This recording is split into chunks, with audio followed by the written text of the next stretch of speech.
अरब की तपती रेत और गर्म हवाओं के बीच मक्का की गलियों में एक अजीब सा सन्नाटा था। लोग अल्लाह को भूल चुके थे, काबा के चारों तरफ बुत रख दिए गए थे। गरीबों पर जुल्म होता था, औरतों की इज्जत नहीं थी, सच बोलना लोगों के लिए मजाक बन चुका था।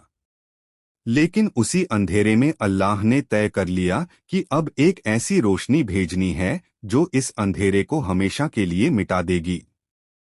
मक्का के सरदार अब्दुल मुत्तलिब का एक बेटा था, हजरत अब्दुल्ला।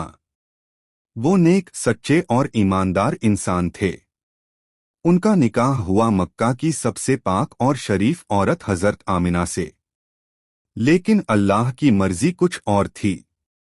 निकाह के कुछ ही महीनों बाद सफर में हजरत अब्दुल्लाह बीमार पड़ गए और दुनिया से चले गए। उस वक्त हजरत आमिना सिर्फ 2 महीने की गर्भवती थीं। गर्भ के दिनों में हजरत आमिना ने एक अजीब सपना देखा।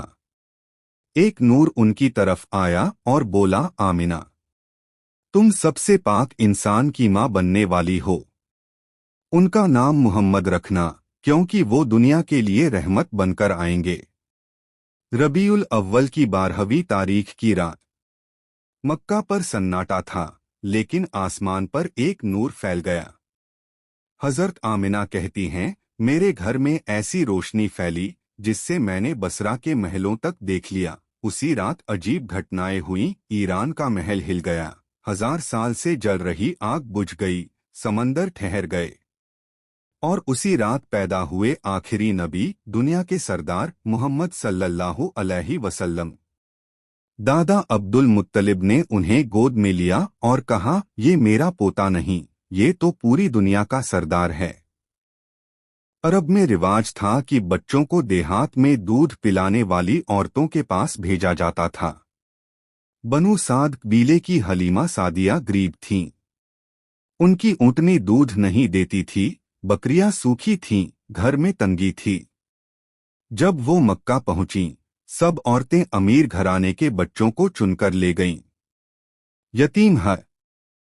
यतीम होने की वजह से मोहम्मद सल्लल्लाहु अलैहि वसल्लम को कोई लेने को तैयार नहीं हुआ। हलीमा ने सोचा, अगर मैं इन्हें भी ना लूं तो खाली हाथ लौटना पड़ेगा।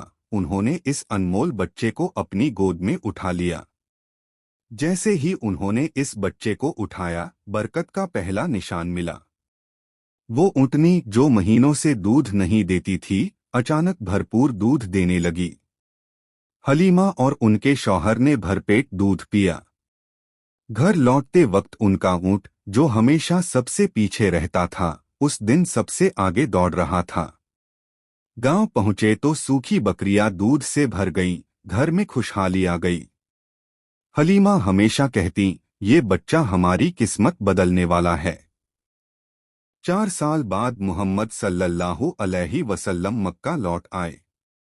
6 साल की उम्र में मां हजरत आमिना का इंतकाल हो गया। 8 साल की उम्र में दादा भी चल बसे। अब चाचा अबू तालिब ने परवरिश की। 15 साल की उम्र में कुरैश और कैस कबीलों में फिजार नाम की जंग हुई। चाचा अबू तालिब इसमें कुरैश की तरफ से शामिल हुए और मोहम्मद सल्लल्लाहु अलैहि वसल्लम भी उनके साथ गए। वो तीर इकट्ठा करते, चाचा को देते और जंग के मैदान को देखते। यहीं से उन्होंने सब्र, बहादुरी और कौम की रक्षा का सबक सीखा। समय बीतता गया और उनकी सच्चाई, ईमानदारी की मिसाल बनने लगी। लोग उन्हें अलमीन, सबसे भरोसेमंद कहने लगे। इसी दौरान मक्का में काबा की मरम्मत का काम शुरू हुआ। जब दीवार पूरी हुई तो बारी आई हजर अस्वद, काले पत्थर, को उसकी जगह रखने की। लेकिन मक्का के सरदारों में झगड़ा हो गया, ये पत्थर कौन रखेगा। बात इतनी बढ़ी कि जंग होने की नौबत आ गई। फिर तय हुआ कि जो शख्स सबसे पहले काबा के दरवाजे से दाखिल होगा, वही फैसला करेगा। अल्लाह की मर्जी देखिए, सबसे पहले दाखिल हुए मोहम्मद सल्लल्लाहु अलैहि वसल्लम। सब खुशी से बोले, ये तो अलमीन हैं, ये जो कहेंगे वही फैसला किया कि जो सबसे पहले मस्जिद में आएगा वही रखेगा। सब्र की बात सबसे पहले आने वाले मोहम्मद सल्लल्लाहु अलैहि वसल्लम थे। आपने एक चादर बिछाई, पत्थर उसमें रखा और सभी कबीलों के सरदारों से कहा कि सब चादर को उठाएं। जब पत्थर अपनी जगह पहुंचा तो आपने अपने हाथों से उसे जगह पर रख दिया। इस तरह एक बड़ा खूनखराबा टल गया। यही वह इंसान थे जो आगे चलकर पूरी दुनिया के लिए रहमत बनकर आए, जिनकी जिंदगी का हर लम्हा इंसानियत की मिसाल है। जवानी में मोहम्मद सल्लल्लाहु अलैहि वसल्लम अपनी ईमानदारी और सच्चाई के लिए पूरे मक्का में मशहूर हो चुके थे। उनकी इस अच्छाई की चर्चा एक अमीर, शरीफ और इज्जतदार औरत खदीजा रज़ियल्लाहु अन्हा तक पहुंची। उन्होंने अपने कारोबार के लिए आपको की यात्रा पर भेजा। इस सफर में आपने ऐसी ईमानदारी दिखाई कि हर किसी का दिल जीत लिया। लौटकर आने पर खदीजा रज़ियल्लाहु अन्हा ने आपसे निकाह का प्रस्ताव रखा, जिसे आपने स्वीकार किया। उस वक्त आपकी उम्र 25 साल थी और खदीजा की उम्र 40 साल। यह शादी बहुत मुबारक साबित हुई।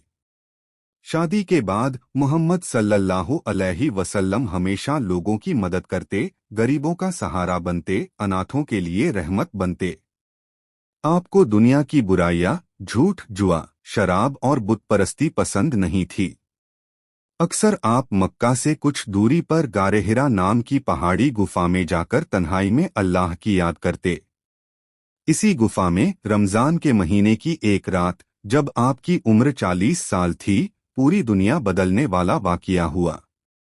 अचानक हज़रत जिब्रील फरिश्ता आपके सामने आए और कहा, इकरा यानी पढ़ो।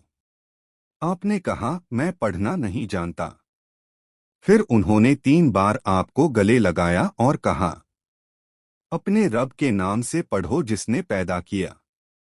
सूरह अल-अलक आयत। यही से नबूवत, पैगंबरी का आगाज हुआ। मोहम्मद सल्लल्लाहु अलैहि वसल्लम बहुत कांप रहे थे।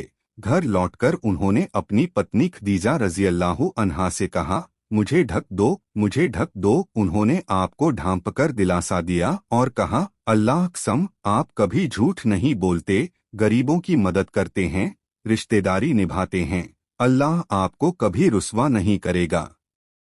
इसके बाद धीरे धीरे आपको अल्लाह ताला की तरफ से वही आती रही। पहले 3 साल तक आपने छुप छुप कर लोगों को अल्लाह की तरफ बुलाया। आपके सबसे पहले ईमान लाने वालों।